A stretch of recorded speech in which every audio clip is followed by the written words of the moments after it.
Monera kingdom हमने start किया था, राइट। उसके बारे में मैंने आपको बताया था कि मोनेरा के अंदर जितने भी इस प्लैनेट पे बैक्टीरिया पाए जाते हैं, they comes under the kingdom Monera, right. Monera में हम आर्के बैक्टीरिया डिस्कस करते हैं, यू बैक्टीरिया पढ़ेंगे, साइनोबैक्टीरिया जिसको ब्लू ग्रीन एल्गी भी बोलते हैं। नेक्स्ट लेक्चर्स में मैं आपको बताऊंगी कि एल्गी का स्पेसिफिक मीनिंग क्या होता है, कहाँ ये एल्गी वर्ड हम यूज करते हैं। एज इफ नाउ इतना ध्यान रखना कि जो साइनोबैक्टीरिया है इसे ब्लू ग्रीन एल्गी भी कहा जाता है। फोर्थ ऑर्गेनिज्म जो हम अलग से डिस्कस करते हैं, दीज आर पीपीएलओ। पीपीएलओ की फुल फॉर्म है प्लूरो निमोनिया लाइक ऑर्गेनिजम्स। मैंने कल क्वेश्चन भी पूछा था, smallest living organisms on the earth with the cell wall क्या होंगे? बैक्टीरियाज, क्योंकि बैक्टीरिया में सेल वॉल होती है पेप्टिडोग्लाइकेंस की। Smallest living organisms on the earth without the cell wall क्या होंगे?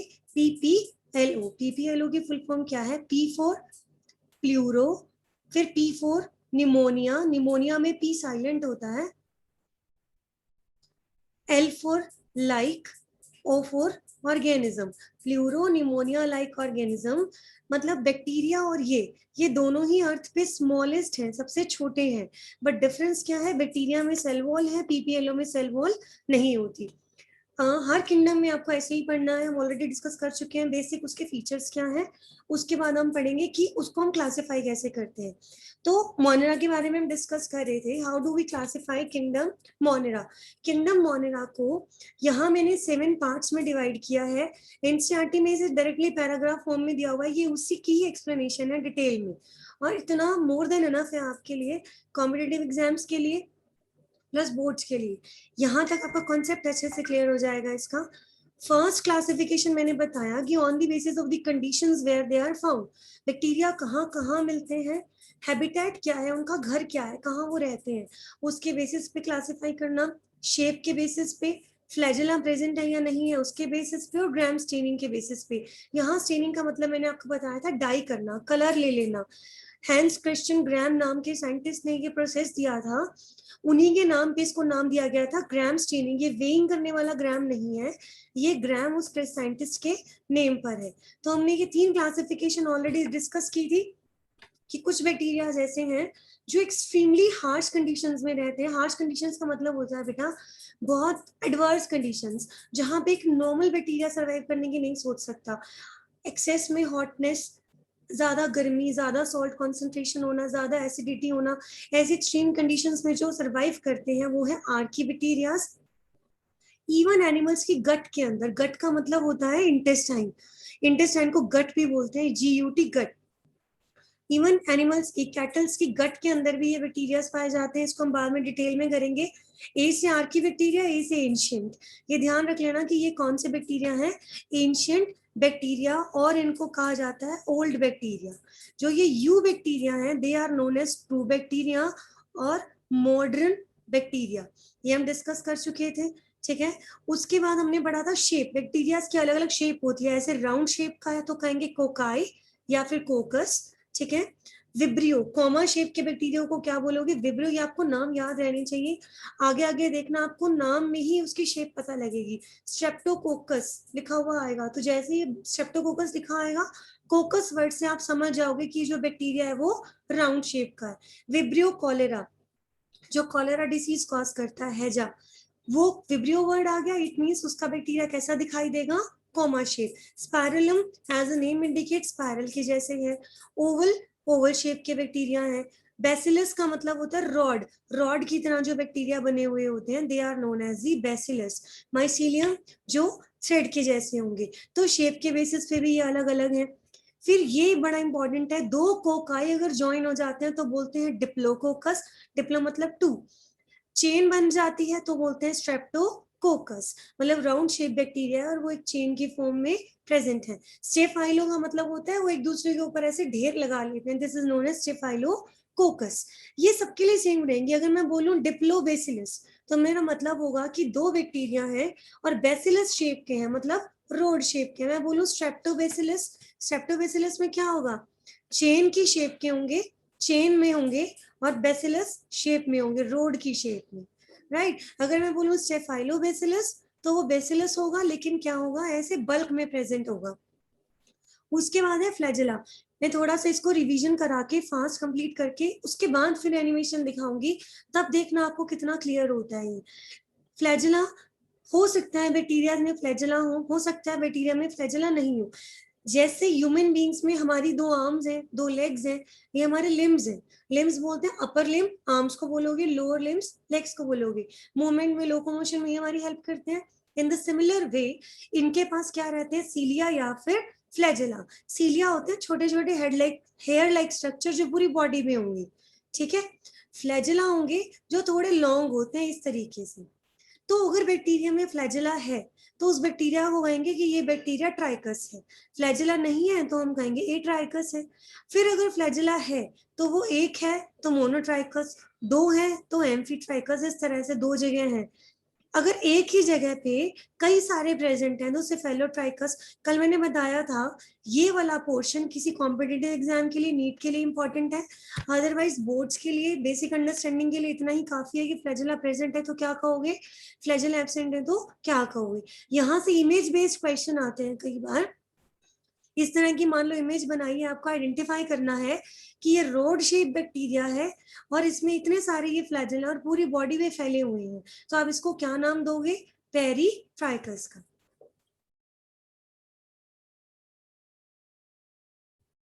फिर है, हमने पढ़ा था नंबर 4 क्लासिफिकेशन कि ग्राम स्टेनिंग के बेसिस पे बैक्टीरिया को आप कैसे डिवाइड करोगे। इसको स्टेनिंग और बायोलॉजिकली समझने से पहले मैंने एक सिंपल तरीका बताया था।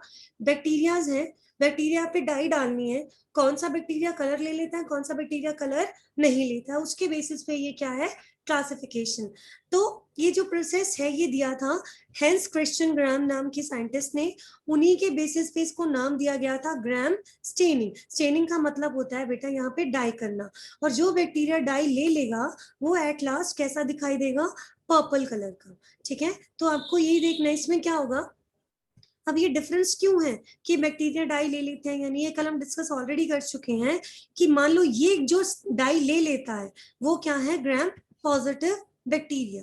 जो बैक्टीरिया डाई को एब्जॉर्ब कर लेता है, जो पर्पल दिखाई देने लगता है, वो क्या है, ग्राम पॉजिटिव। इसके बाहर क्या है, पेप्टिडोग्लाइकन की वॉल। ये पेप्टिडोग्लाइकन की जो लेयर होती है ये डाई को एब्जॉर्ब कर लेती है, इसी वजह से ये जो बैक्टीरिया ये पर्पल दिखाई देती है। लेकिन अगर बैक्टीरिया में पेप्टिडोग्लाइकन सेल वॉल के ऊपर एक और लेयर मिले, वो लेयर बनी है लिपोप्रोटीन्स की, लाइपोप्रोटीन्स की, तो ये जो लेयर है ये पेप्टिडोग्लाइकन को डाई एब्जॉर्ब नहीं करने देती, इसीलिए ये क्या कहलाए जाएंगे, ग्राम नेगेटिव बैक्टीरियाज। कल मैंने इस तरीके से बताया था, देखो सब बैक्टीरियाज में सेल वॉल, सेल मेम्ब्रेन होगी।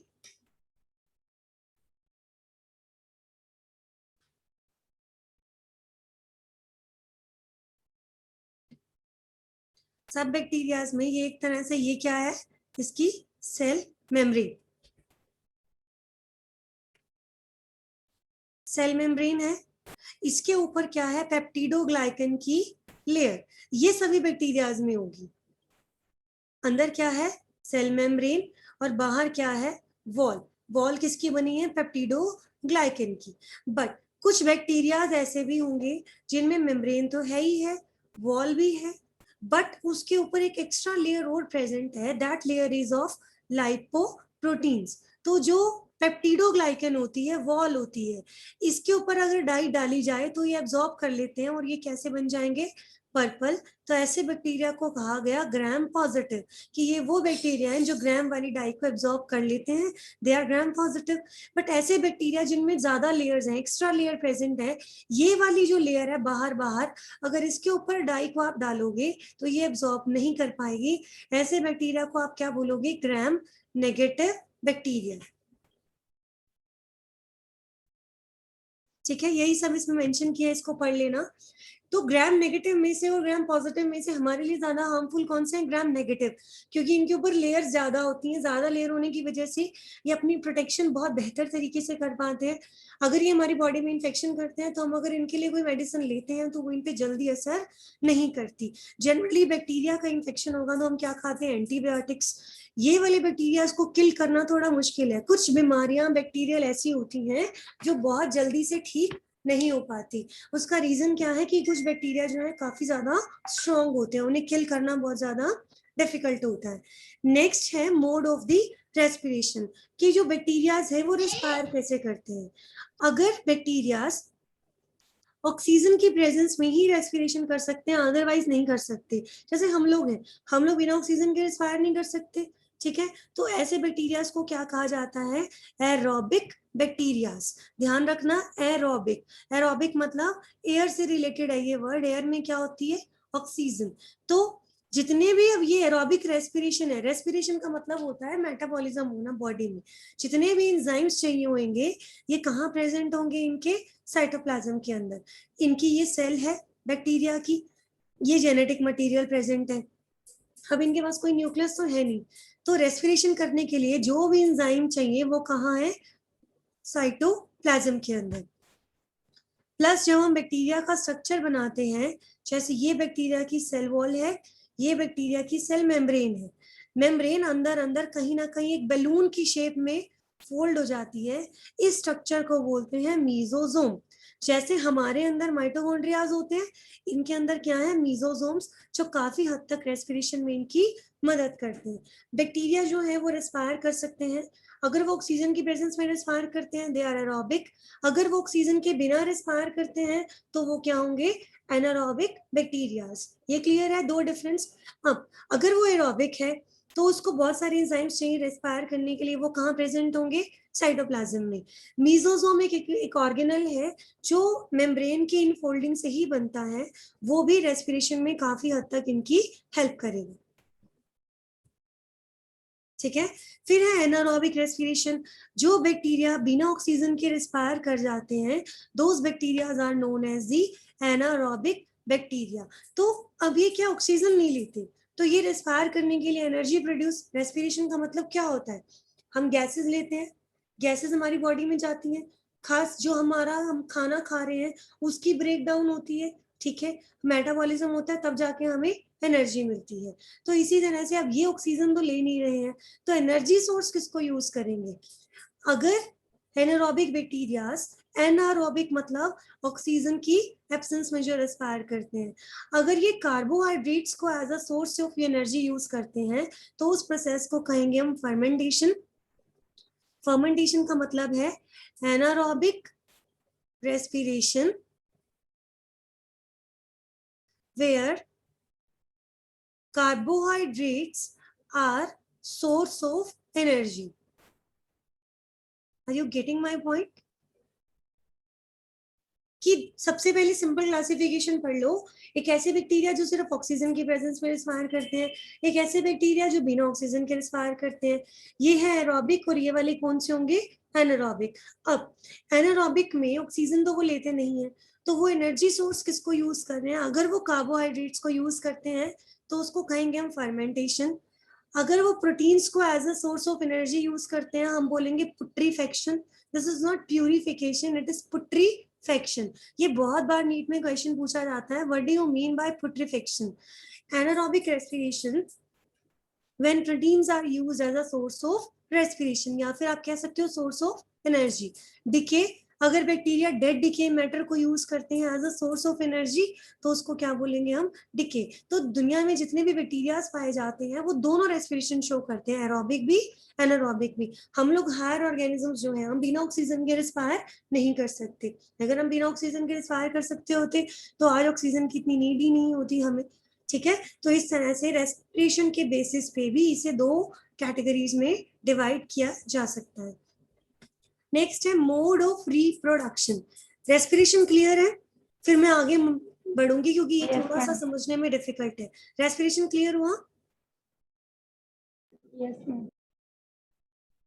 यस। ये जो टर्म्स है ना बेटा, फर्मेंटेशन, पुट्रीफेक्शन और डिके, वैसे तो ये बहुत इंपॉर्टेंट है, बट ये ज्यादातर कॉम्पिटिटिव एग्जाम्स के लिए जरूरी है। अपर पोर्शन यहाँ तक का एनसीईआरटी बेस्ड है, लेकिन ये कुछ चीजें एक्स्ट्रा में बहुत बहुत जरूरी है। पुट्रीफेक्शन की डेफिनेशन आ जाती है, फर्मेंटेशन हम आगे बार बार पढ़ेंगे ही। मोड ऑफ रिप्रोडक्शन, इसको ध्यान से समझो, फिर एनिमेशन में देखना कितना क्लियर होगा। रिप्रोड्यूस करना, रिप्रोड्यूस समझते हो, अपने आने वाले ऑर्गेनिजम्स को जन्म देना, अपना वंश आगे बढ़ाना, अपना नंबर आगे बढ़ाना, this is known as the reproduction. ठीक है, अब ये सबको पता है कि रिप्रोडक्शन दो तरीके से हो सकते हैं, सेक्सुअल रिप्रोडक्शन और एसेक्सुअल रिप्रोडक्शन। सेक्सुअल का मतलब क्या होता है, जहां फीमेल इन्वॉल्व हो और एक मेल इन्वॉल्व हो। ये सिंबल फीमेल का होता है, ये मेल का होता है। जहां मेल और फीमेल दोनों इन्वॉल्व हो, दोनों में क्या हो रहा हो, एक्सचेंज ऑफ जेनेटिक मटीरियल हो रहा हो। ठीक है, इस तरीके से। तो ये तो होता है सेक्सुअल रिप्रोडक्शन, जहां दो पेरेंट इन्वॉल्व है, फीमेल और मेल। ठीक है, अब एसेक्सुअल रिप्रोडक्शन, जहां एक ही पेरेंट काफी होता है, जिनमें मेल फीमेल दोनों सेक्स ऑर्गन प्रेजेंट होंगे और एक ही पेरेंट काफी होगा रिप्रोड्यूस करने के लिए। तो बैक्टीरिया में पाए तो ये दोनों रिप्रोडक्शन जाते हैं। एसेक्सुअल रिप्रोडक्शन का मतलब है वेजिटेटिव रिप्रोडक्शन। ठीक है, जहां पर सिर्फ और सिर्फ एक ही पेरेंट इन्वॉल्व हो, this reproduction is known as the asexual reproduction. कोई गेमीट्स नहीं बनते, गेमीट्स नहीं बनेंगे। जैसे मेल में स्पर्म होता है, फीमेल में एग्स होते हैं, तो इसमें ये गेमीट फॉर्मेशन की जरूरत नहीं होती। जेनेटिक मटेरियल एक्सचेंज नहीं होगा। कैसे एक्सचेंज होगा, जब पेरेंट ही एक है तो अपना जेनेटिक मटेरियल एक्सचेंज किसके साथ करेगा, राइट। तो रिप्रोड्यूस, री का मतलब होता है अगेन, प्रोड्यूस का मतलब होता है बनाना। बाइनरी फ्यूजन, बाइनरी मतलब टू, फ्यूजन मतलब टूटना। ये एक बैक्टीरिया है, एक ही पेरेंट है, मतलब दूसरे की जरूरत ही नहीं है। ये कुछ वक्त के बाद दो में डिवाइड हो गया, अब ये फिर कुछ वक्त के बाद दो में डिवाइड हो जाएंगे। ठीक है, 1 से 2 बने, 2 से 4 बने, नंबर ऑफ बैक्टीरिया बढ़ता गया। बाइनरी फ्यूजन, एक बैक्टीरिया दो में डिवाइड हो गया, this is known as the binary fusion, right. तो ई कोलाई, एस्केरेशिया कोलाई, आप बहुत बार इस बायो में नाम सुनोगे इसका, शायद 10th में भी सुन चुके होंगे। एस्केरेशिया कोलाई और एस्चेरेशिया कोलाई दोनों बोल सकते हो इसको। ये 20 मिनट में एक बार डिवाइड हो जाती है। This question is asked many times कि एस्केरेशिया कोलाई को, ई कोलाई को सबसे ज्यादा बायो में एक्सपेरिमेंटल पर्पस में यूज किया जाता है। अब आगे आगे देखोगे, जहां जहां बायोलॉजी में बड़ी बड़ी रिसर्च एक्सपेरिमेंट्स हुए हैं, वहां इकोलाई को यूज करते हैं। ठीक है, तो ये क्यों यूज करते हैं, क्योंकि ये बहुत फास्ट रिप्रोड्यूस होती है, बहुत जल्दी जल्दी डिवाइड करती है। 20 मिनट्स लगते हैं इसको डिवाइड होने में, टोटल डिवाइड होने में 18 मिनट लगते हैं इसको। ठीक है, मतलब रेप्लिकेट होने में अपना सारा का सारा जो मटेरियल है वो डबल करने में कितने मिनट लगते हैं, 18 मिनट्स। और एक्चुअली डिवाइड होने में सिर्फ और सिर्फ 2 मिनट लगते हैं। देखो, मान लो ये एक एस्केरिशिया कोलाई है, ये दो में डिवाइड होती है। ये क्या करती है, दो में डिवाइड होगी ना, तो अपना सारा मटेरियल डबल करेगी। ऐसा तो कभी भी नहीं होगा हाफ इसको देगी हाफ इसको देगी, ये नहीं होता। अपना मटेरियल सारा डुप्लीकेट, फोटोकॉपी करनी पड़ती है कि इन दोनों को बराबर बराबर दिया जा सके। तो ऐसा कहा जाता है कि 18 मिनट्स लेती है ये अपने सारे मटेरियल को कॉपी करने में, सिर्फ और सिर्फ 2 मिनट लेती है ये डिवाइड करने में। तो टोटल बोला जाता है 20 मिनट्स, राइट। तो एक तरीका ये है एसेक्सुअल रिप्रोडक्शन का। एक तरीका होता है बडिंग।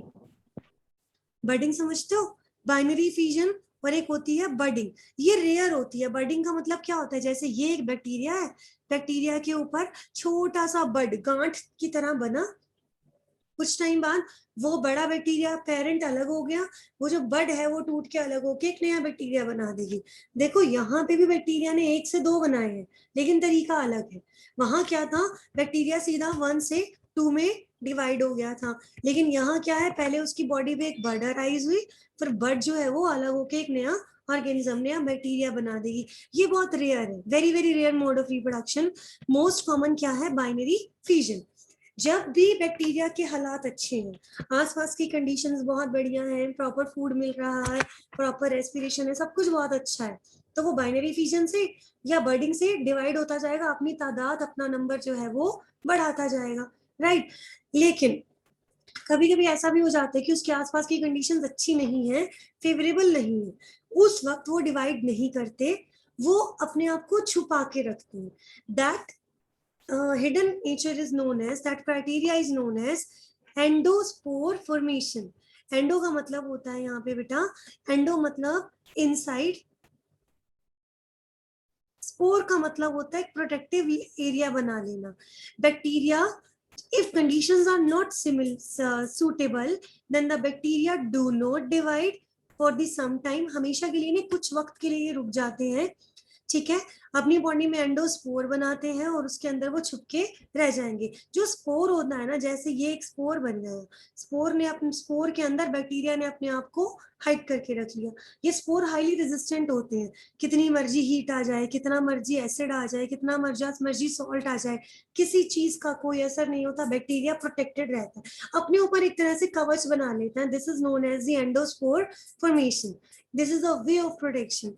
जब कंडीशंस हालात अच्छे हो जाएंगे तब ये इनसे बाहर आ जाएगा और फिर से क्या करेगा, डिवाइड करना स्टार्ट कर देगा।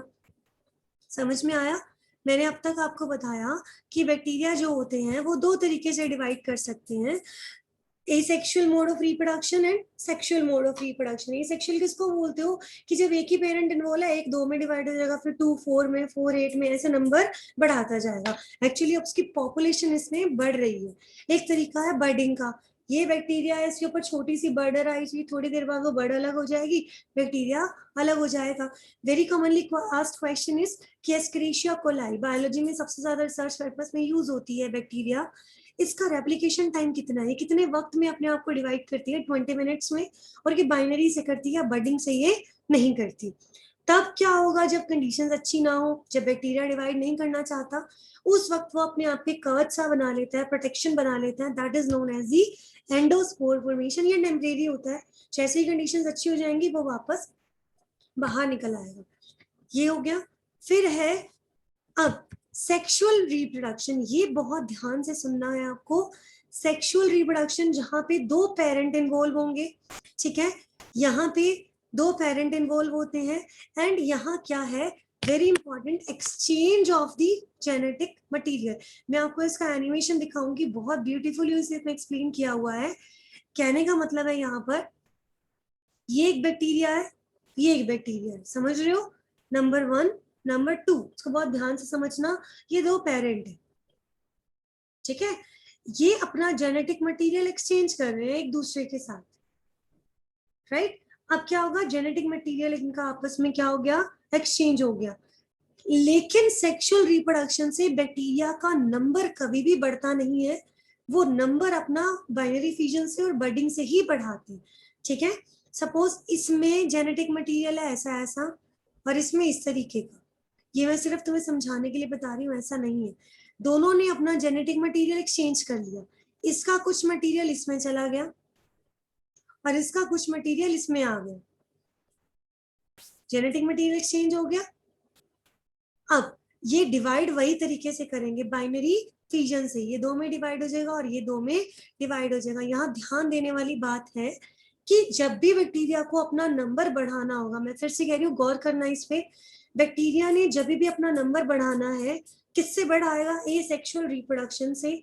उसकी पॉपुलेशन सिर्फ बाइनरी फ्यूजन या बर्डिंग से ही बढ़ेगी, सेक्सुअल रिप्रोडक्शन से कभी भी उसका नंबर नहीं बढ़ता, सिर्फ और सिर्फ exchange of the genetic material होता है, वेरिएशंस आती हैं। 2-3 तरीके हैं, इस पे बहुत बार कॉम्पिटिटिव एग्जाम्स में क्वेश्चन पूछा जाता है, बहुत बहुत इंपॉर्टेंट है ये।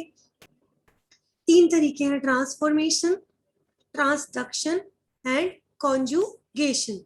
ट्रांसफॉर्मेशन, ट्रांसफॉर्मेशन का मतलब है जब एक बैक्टीरिया का जेनेटिक मटेरियल दूसरे बैक्टीरिया के जेनेटिक मटेरियल को बदल देता है, ये डिटेल में +2 में आता है, ट्रांसफॉर्मेशन।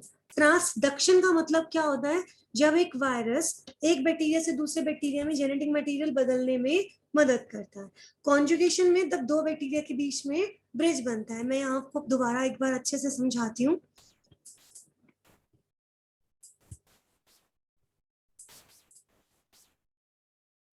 ये देखो कि एक तरीका ये बैक्टीरिया है, ये बड़ा हो गया साइज में, फिर ये छोटे छोटे 2 बैक्टीरिया में डिवाइड हो गया, फिर ये ग्रो करेंगे, बड़े हो जाएंगे, जैसे ये बड़े हो जाएंगे ये फिर आगे 2 में डिवाइड कर जाएंगे, राइट। ये जो प्रोसेस चल रहा है इसको मैंने नाम दिया बाइनरी फ्यूजन का, ठीक है।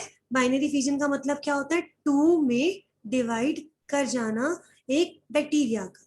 एक तरीका ये है, एक तरीका ये बैक्टीरिया है, कुछ वक्त के बाद इसके ऊपर एक छोटी सी बर्डराइज हुई, फिर क्या हुआ, ये बैक्टीरिया अलग हो गया, ये टाइनी बैक्टीरिया अलग हो गया। अब ये दोनों ग्रो करेंगे और फिर ये जैसे बड़ा हो जाएगा फिर इसके ऊपर एक बर्ड अराइज हो जाएगी, इसके ऊपर एक बर्ड फिर से आएगी। अब ये किस में कन्वर्ट हो जाएंगे, 4 बैक्टीरियाज के अंदर। ठीक है, तो ये वाला प्रोसेस क्या है, बडिंग। इन दोनों में आप ध्यान दो, सिर्फ एक ही पेरेंट इन्वॉल्व है, किसी दूसरे पेरेंट की इनको जरूरत ही नहीं है। तो ये दोनों मेथड को हम नाम देते हैं ए सेक्सुअल रिप्रोडक्शन। ठीक है, पॉपुलेशन जो है इससे बढ़ रही है, 1 से 2, 2 से 4 बन रहे हैं और ये प्रोसेस चलता जा रहा है। हम बात करते हैं अब सेक्सुअल रिप्रोडक्शन की, जहां 2 पेरेंट इन्वॉल्व हैं बेटा। जेनेटिक मटेरियल एक्सचेंज होता है, जेनेटिक मटेरियल एक्सचेंज हो रहा है यहाँ पर, बट जो नंबर है वो इंक्रीज नहीं होता। यहाँ पे क्या था, जेनेटिक मटेरियल का एक्सचेंज नहीं हो रहा, लेकिन जो नंबर है वो क्या हो रहा है, इंक्रीज होता जा रहा है। यहाँ जेनेटिक मटेरियल एक्सचेंज हो रहा है लेकिन नंबर जो है वो इंक्रीज नहीं होता। नंबर एक्सचेंज करने का सिर्फ यही 2 ही तरीके हैं, बाइनरी फिजन एंड बर्डिंग। ये 3 तरीकों से हो सकता है ट्रांसफॉर्मेशन। ट्रांसफॉर्मेशन का मतलब होता है ये एक बैक्टीरिया है ए वाला और ये बैक्टीरिया है एक बी वाला, इसने इसके जेनेटिक मटेरियल को चेंज कर दिया। कुछ ऐसा हुआ कि इस बैक्टीरिया के जेनेटिक मटेरियल ने इस बैक्टीरिया के जेनेटिक मटेरियल की फॉर्म को चेंज कर दिया। ठीक है, फॉर्म चेंज कर दी तो इसको क्या बोल दिया गया, ट्रांसफॉर्मेशन। एक तरीका ये है। फिर एक तरीका है, ये एक बैक्टीरिया है ए, ये एक बैक्टीरिया है बी। ठीक है, एक वायरस आया सी नाम का, ये वायरस यहाँ से जेनेटिक मटेरियल लेकर यहाँ ले जा रहा है, यहाँ से बैक्टीरियल मटेरियल लेकर यहाँ ले जा रहा है।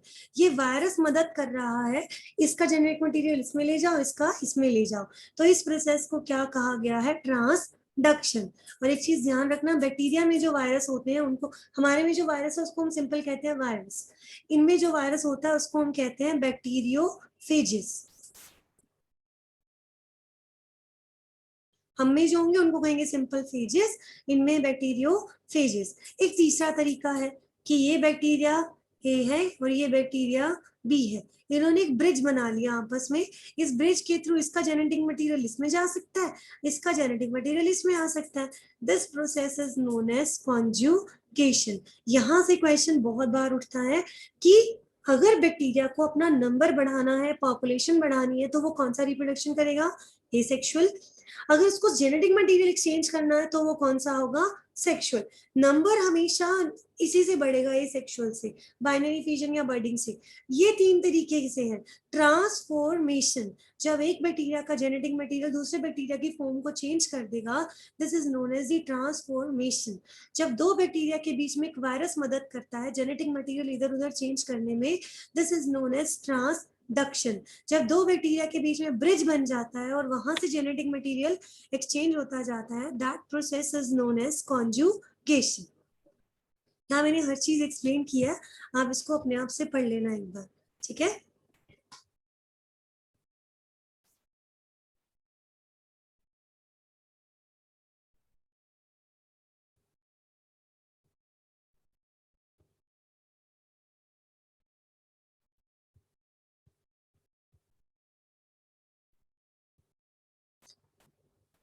स्क्रीन दिख रही है आपको,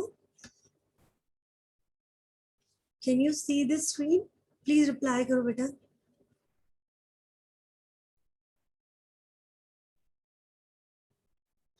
नेक्स्ट है लास्ट, हमने अब तक पढ़ा कैसे रेस्पिरेशन के आधार पर, कैसे रिप्रोडक्शन के बेसिस पर, कैसे अलग अलग तरीकों से हम उनको डिफरेंशिएट करते हैं, डिवाइड करते हैं। नेक्स्ट है last, on the basis of the mode of nutrition. ठीक है, न्यूट्रिशन कैसे वो अपना खाना बनाते हैं, ये बार बार ये डेफिनेशंस आएंगी, ऑटोट्रोफ, हेटेरोट्रोफ, सेप्रोफाइट, सिम्बायोटिक, पैरासाइटिक, पूरी बायोलॉजी में डेफिनेशंस पढ़ने को मिलेंगी आपको। ऑटोट्रॉफ मैं पहले भी बहुत बार बता चुकी हूँ, कुछ बैक्टीरिया ऐसे होते हैं बेटा जो अपना खाना खुद बना सकते हैं। ऑटो मतलब ऑटोमेटिक, आपने सुना ऑटो रिक्शा, ठीक है, ऑटोमेटिक जो काम अपने आप होता है, अपने आप किसी मशीन से चल जाता है, मैनुअली जिसको चलाना नहीं पड़ता। ऑटो ट्रॉफिक, ऐसे बैक्टीरिया जो अपना खाना खुद बना सकते हैं, दे आर ऑटोट्रॉफ। ऐसे बैक्टीरियाज जो अदर सोर्सेज पे डिपेंड हैं खाना बनाने में, वो खुद नहीं बना सकते, वो क्या है, हेट्रोट्रॉफ्स। ध्यान तो क्लियर हो गया। फिर जो अपना खाना खुद बनाते हैं मतलब सेल्फ डिपेंडेंट है। अब वो अपना खाना खुद कैसे बनाते हैं, एनर्जी कहाँ से लाते हैं, अगर वो एनर्जी सन से लेते हैं तो उनको कहते हैं हम फोटो ऑटोट्रॉफ्स। ऐसे बैक्टीरिया जो अपना खाना खुद बनाते हैं ऑटोट्रॉफ, अगर वो लाइट की प्रेजेंस में अपना खाना बनाते हैं, सनलाइट को यूज करते हैं, तो उनको कहते हैं फोटो ऑटोट्रॉफ। ऐसे बैक्टीरियाज जो सनलाइट को यूज ना करके दूसरे केमिकल्स को यूज करते हैं as a source of energy, उनको कहोगे कीमो ऑटोट्रॉफ्स। कीमो मतलब केमिकल, ऑटोट्रॉफ मतलब अपना खाना खुद बनाना। दोनों के दोनों अपना, they both synthesize their own food, but photo autotroph sunlight को यूज करते हैं as a source of energy, chemo autotroph chemicals को यूज करते हैं as a source of energy. Chemicals जैसे नाइट्रेट, नाइट्राइट, अमोनिया, इस तरीके से। और बड़ा ही इंपॉर्टेंट और इंटरेस्टिंग एग्जांपल है फोटो ऑटोट्रॉफ का साइनोबैक्टीरिया। एग्जाम्पल में नीट में बहुत बार क्वेश्चन आता है कि फोटो ऑटोट्रॉफ बैक्टीरिया का एग्जाम्पल दो। साइनोबैक्टीरिया अपना खाना खुद बना लेता है, ठीक है, और लाइट की प्रेजेंस में। और कीमो का एग्जाम्पल है नाइट्रोसोमोनाज एंड नाइट्रोकोकस। अब देखो ध्यान दो यहाँ पे, नाइट्रोकोकस, कोकस मतलब ये कैसे होंगे, गोल वाले बैक्टीरिया, राउंड शेप बैक्टीरिया। तो जब भी आपके सामने वर्ड आ जाता है ऑटोट्रॉफ, आप क्या बोलोगे कि वो अपना खाना खुद बना लेते हैं। किसी ने बोला फोटो ऑटोट्रॉफ मतलब वो अपना खाना खुद बनाते हैं, और किसकी प्रेजेंस में बनाते हैं, लाइट की प्रेजेंस में।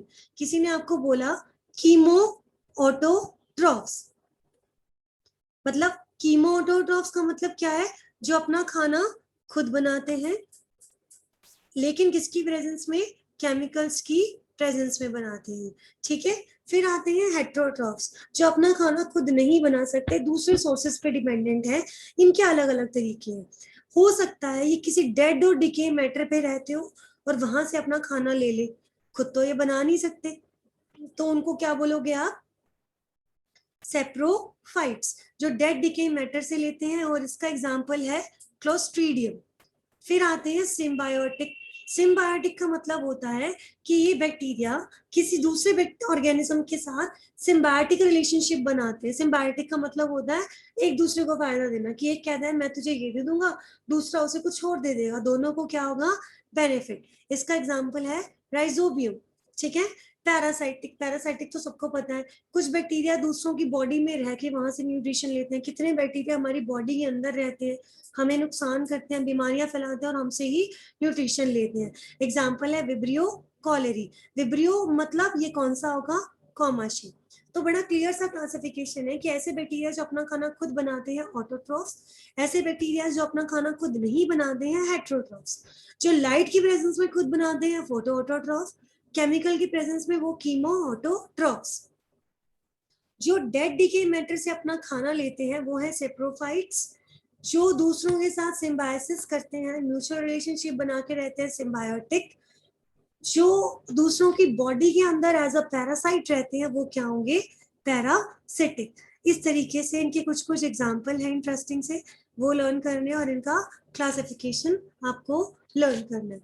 फिर मैंने ये साइनोबैक्टीरिया के बारे में अलग से बताया है, इसकी एक बार रीड ले लेना कि ये सारी जो क्लासिफिकेशन आप पढ़ते हो ये यू बैक्टीरिया की है।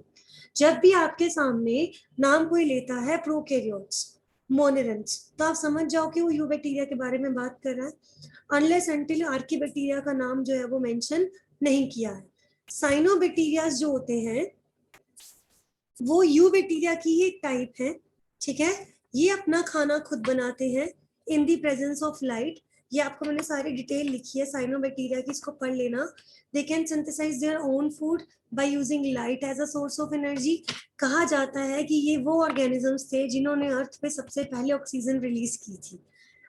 जब दुनिया स्टार्ट हुई थी, लाइफ स्टार्ट हुई थी अर्थ पे, तो कोई ऑक्सीजन नहीं थी, रिड्यूस्ड एनवायरनमेंट था। इन्होंने उस रिड्यूस्ड एनवायरनमेंट को ऑक्सीडाइज एनवायरनमेंट में कन्वर्ट कर दिया था। तो वो कौन थे, साइनो बैक्टीरियाज। इनके पास एक पिगमेंट होता है क्लोरोफिल ए, पौधों की तरह, जिसकी वजह से ये अपना खाना खुद बना लेते हैं, ठीक है। अब ये जो बैक्टीरियाज होते हैं ना, साइनोबैक्टीरिया, ये मैंने रेड पेन से लिखा है अलग से, इसको ध्यान से पढ़ना कि ये बैक्टीरिया जो है, कुछ बैक्टीरिया ऐसे भी हैं जो नाइट्रोजन को भी फिक्स करते हैं। लाइट की प्रेजेंस में अपना खाना खुद तो बनाते ही बनाते हैं, लेकिन नाइट्रोजन को भी फिक्स करने की पावर ये रखते हैं। नाइट्रोजन को फिक्स करने के लिए एक एंजाइम चाहिए होता है, नाइट्रोजिनेज एंजाइम। आपकी एनसीईआरटी में 2 लाइनों में ये मेंशन किया है, ये 2 लाइनों में वो समझ नहीं आता, ठीक है, ध्यान रखना। ये नाइट्रोजन को फिक्स करने की पावर भी रखते हैं। नाइट्रोजन को फिक्स करने में इन्हें क्या चाहिए, नाइट्रोजिनेज एंजाइम। और ये एंजाइम ऐसा है जो सिर्फ और सिर्फ बिना ऑक्सीजन के काम करता है, बट ये तो ऑक्सीजन खुद बनाते हैं, अपना खाना खुद बनाते हैं, फोटोसिंथेसिस करते हैं, ऑक्सीजन तो ये खुद ही बना रहे हैं। तो ये एंजाइम कैसे काम करेगा, क्योंकि इसको तो वो जगह चाहिए जहाँ ऑक्सीजन ना हो, समझ रहे हो। ये साइनोबैक्टीरिया 2 तरह से अपना फूड बनाते हैं, लाइट को यूज करके अपना खाना खुद बनाएंगे और ऑक्सीजन को रिलीज करेंगे।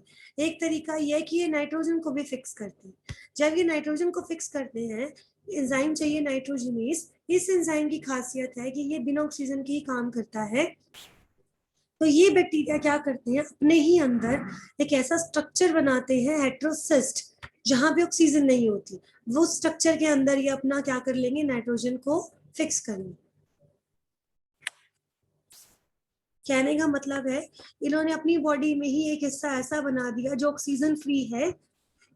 इन the heterocyst anaerobic conditions are created, ठीक है। बैक्टीरिया जो होता है वो जनरली प्रोड्यूस करता है ऑक्सीजन को, तो नाइट्रोजनस बिना ऑक्सीजन के काम कैसे करेगा। ये साइनोबैक्टीरिया की बॉडी है पूरी की पूरी, फिलामेंटस होते हैं, ये फिलामेंट्स की तरह होती है, ठीक है। इसका एग्जांपल दिया नोस्टॉक का। इन्होंने अपनी बॉडी के कुछ हिस्से में एक ऐसा एरिया बना दिया जिसको कहा हेट्रोसिस्ट। इसकी वॉल देखो दिखाई गई है, बहुत थिक होती है, यहाँ पे ऑक्सीजन नहीं होती, तो इसके अंदर नाइट्रोजनस एंजाइम जो है वो नाइट्रोजन को फिक्स कर लेगा।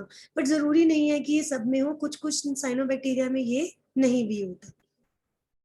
इसके बाद का हम कल करेंगे। साइनोबैक्टीरिया को खुद से नोट्स में से अच्छे से रीड कर लेना कि ये ब्लू ग्रीन एल्गी है, अपना फूड खुद बनाती है, क्लोरोफिल ए है इनके पास, है तो ये यू बैक्टीरिया ही, पर उनसे काफी अलग होते हैं, ठीक है। यू कैनिको बैक्टीरिया के पास मेम्ब्रेन बाउंड ऑर्गेनल्स नहीं है, बट इनके पास थाइलेकोइड्स होते हैं, तभी तो क्लोरोफिल ए है। ये लाइट की प्रेजेंस में अपना खाना खुद बनाते हैं, बट ये दूसरी तरफ नाइट्रोजन फिक्स भी करते हैं। ऑक्सीजन फ्री इन्वायरमेंट बनाने के लिए ये क्या बनाते हैं, हेट्रोसिस्ट, ताकि यहाँ पे नाइट्रोजनेज एंजाइम काम कर सके और अपना नाइट्रोजन ये फिक्स कर सके।